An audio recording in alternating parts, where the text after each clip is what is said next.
I'd like to introduce you to my personal favorite GRE question type, critical reasoning.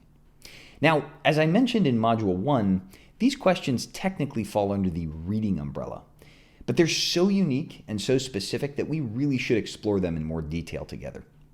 So firstly, it's important that you understand what an argument is.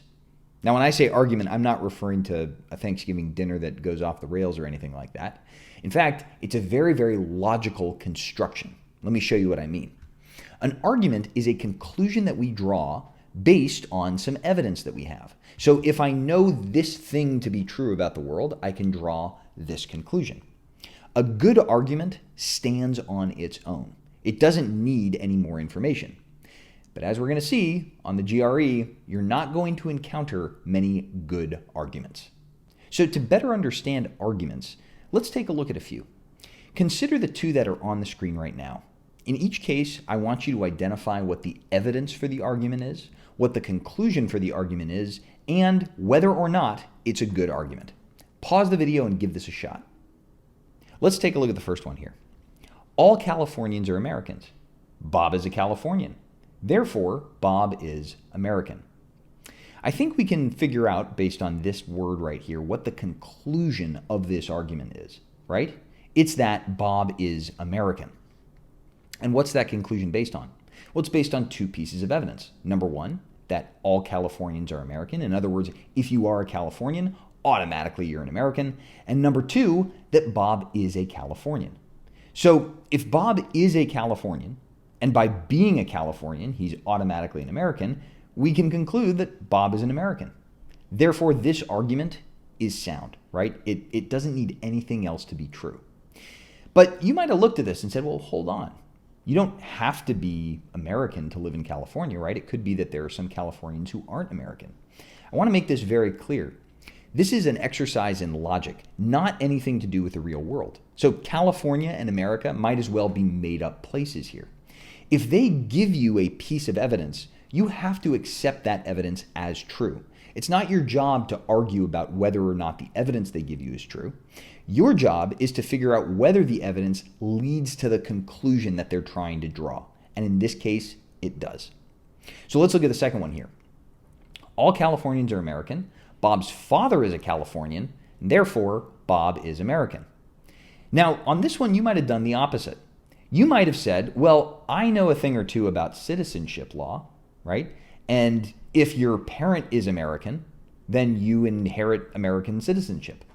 But again, remember that we're not dealing with the actual, country of America here. We're dealing with a logical exercise.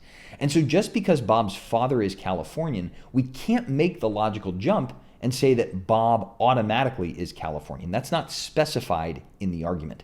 So this argument is not sound. That one is, this one is not. All right, let's try a few examples that are a little more realistic. So same drill here. Go ahead and read this argument, identify what the evidence is, what the conclusion is, and whether or not you think that it's a sound argument. If it's not a sound argument, what is it missing? So pause the video right now and try this out for yourself. All right, let's take a look at this one. Research definitively shows that children who grow up in homes with books academically outperform those who do not. The state is therefore implementing a program to send books to low-income neighborhoods in order to boost academic achievement. Let's start, as we did last time, by identifying the evidence and conclusion of this argument. They hit us with the evidence right up front, right? It's this research. And we're not going to argue about it. It's given to us. We have to take it as a fact. What we're interested in is the conclusions that we draw from these evidence. And what conclusions do we draw?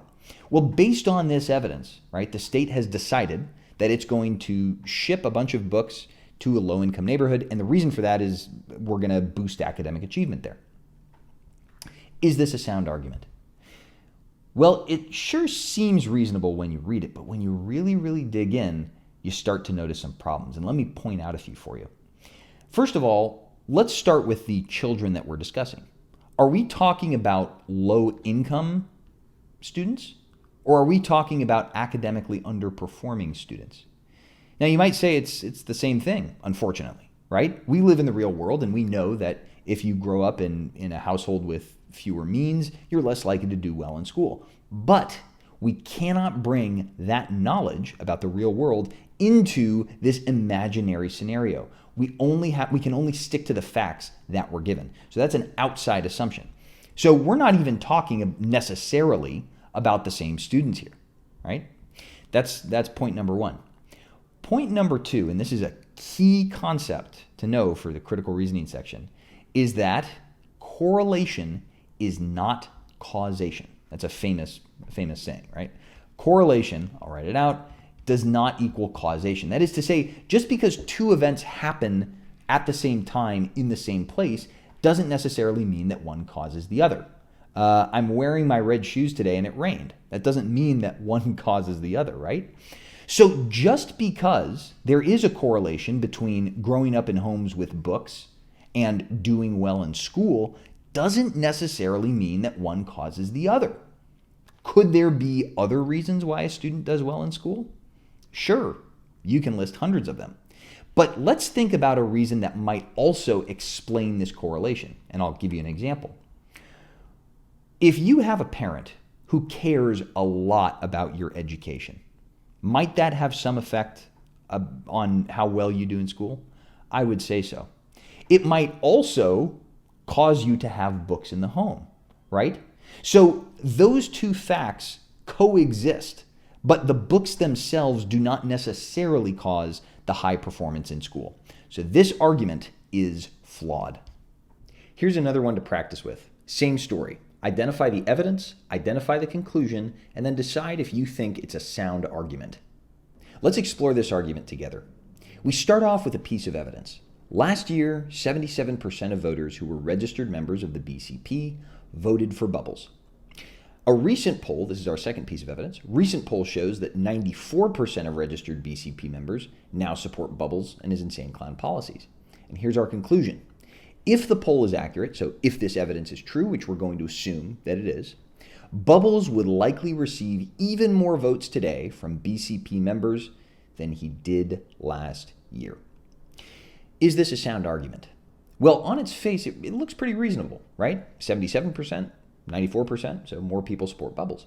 But let's really dig into this and point out some of the potential flaws. For starters, we're comparing the results of a vote to the results of a poll.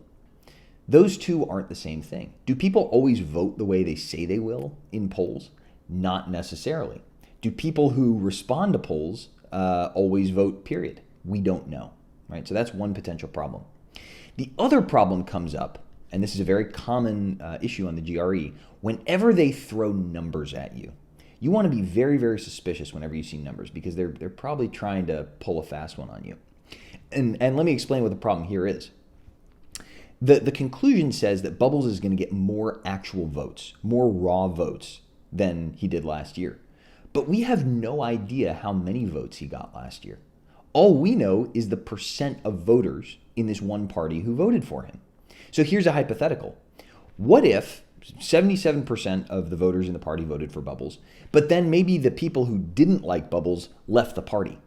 The only people left in the party now are the diehard Bubbles fans, so maybe Bubbles now has close to 100% or 94% support in his party. But does that mean that he's going to get more votes? No, the number of people who support him hasn't grown. So for these reasons, this argument is lacking.